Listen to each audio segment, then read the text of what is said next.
Bonjour, cela fait longtemps, je n'ai plus parlé.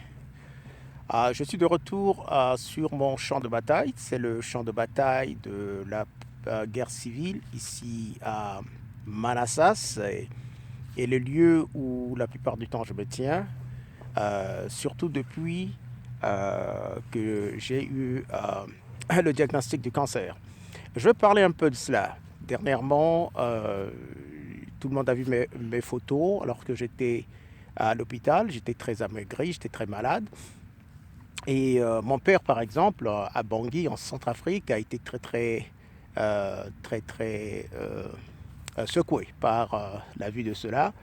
Et il y a eu beaucoup de personnes qui ont parlé. Et je comprends cela. Mais avant tout, je vais vous dire, je suis debout, je suis ici, je vais marcher 10 kilomètres aujourd'hui.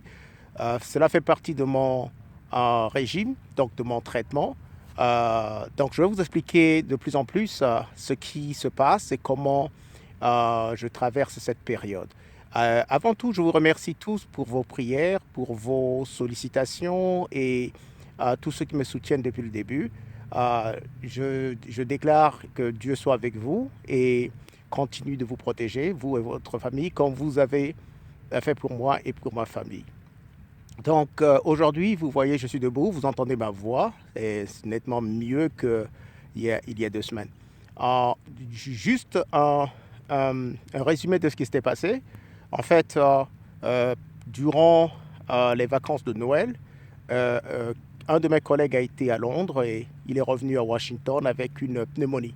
Il est tombé gravement malade et il est parti, en fait, il est resté chez lui pour essayer de guérir. Mais le mal a été fait, beaucoup de personnes ont été touchées par la pneumonie, dont moi.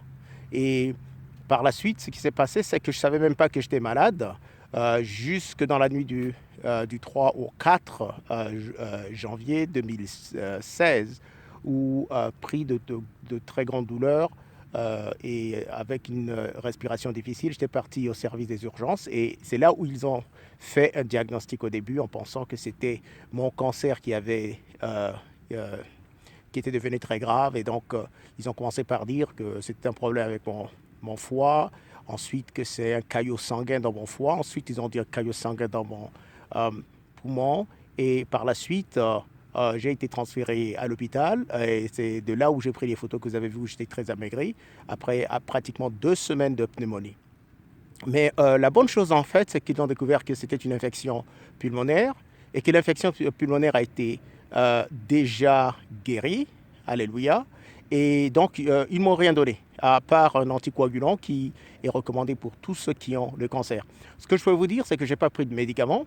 Les médecins se sont grattés la tête pendant longtemps. Le mercredi 6 janvier, je suis allé faire des examens complémentaires et cela a confirmé que c'était une pneumonie et que j'ai guéri d'une pneumonie naturellement, alors que j'ai un cancer qui est soi-disant terminal.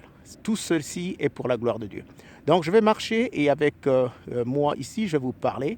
Ce message est beaucoup plus pour mes compatriotes et aussi pour ma famille, ceux qui parlent en français. Je vais essayer d'enregistrer aussi en anglais pour ceux qui me suivent aussi et qui veulent savoir comment je vais à travers cette épreuve.